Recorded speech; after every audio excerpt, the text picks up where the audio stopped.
The U.S. House was designed by the framers of our Constitution to be the people's house, as you know, the people's house, and to help provide for our general welfare. At its best, it can expand our rights, protect our environment, deliver health care to the sick, provide food to the needy, jobs for the jobless, secure retirement for every senior citizen, and everything else that needs to be done to try to help this situation and make the circumstances here better and stronger. At its worst, however, Congress can be bent to the whims of special interests and twisted by selfish short-sightedness. On so many occasions in the past 20 years, the current majority in Congress simply took the wrong turn at every major crossroad.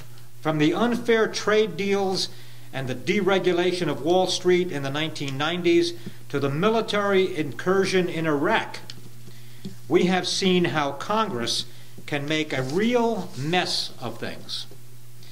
I fought against these bad decisions, but unfortunately, far too many members of Congress did not. Today, our country faces a job crisis, a budget crisis, a health care crisis, and an energy crisis. In the next 2 years, our government will make huge decisions that will affect our country for generations to come. And if those decisions are made properly, the effect is going to be very positive. Otherwise, not so much.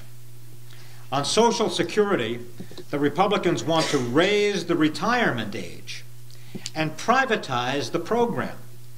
The Democrats are fighting to preserve and protect it for the benefit of all of us here in this country. On Medicare, the Republicans have put forward a plan that would cost seniors thousands every year and end the program as we know it. On veterans benefits, the Republicans propose a 13% cut on veterans benefits. On education, they would cut college aid, reduce access to school lunches, and early childhood education programs like Head Start.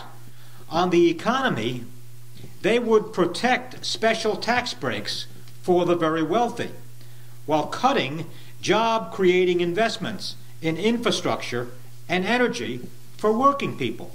That's what they're doing. So we must all ask ourselves, what kind of congressman do we want representing us when it comes to these big questions that we face in the next 2 years? Do we want someone who will fight for jobs, fight for seniors, fight for stronger schools, stronger veterans benefits? Or do we want, yeah, absolutely. These are the things that we want. Or do we want just another millionaire congressman who only serves the interests of the wealthy, special interests? No. We don't want that. No. That's what's got to be stopped. I've made up my mind, and I know that you have too. Dan Lamb is the person we want as our congressman.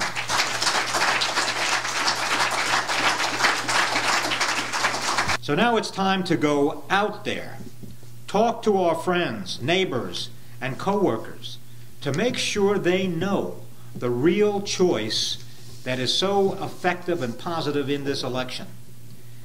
Ladies and gentlemen, if you believe, like I do, that we need someone who sides with Main Street and not Wall Street, if you know and understand that a Congress that plans to balance the budget on the backs of senior citizens and the middle class is unacceptable, then I need you to work for Dan Lamb as hard as you have worked for me throughout these past 2 decades. As I do serve out the end of my last term in Congress, which is going to be through this year, and it's going to end up in early January of next year. But as I do this, I want to know that someone new will be there in my place, fighting for us, fighting for this region and the things that we care about that are so critically important and essential. That's why I offer my strong endorsement to Dan Lamb in his campaign for Congress.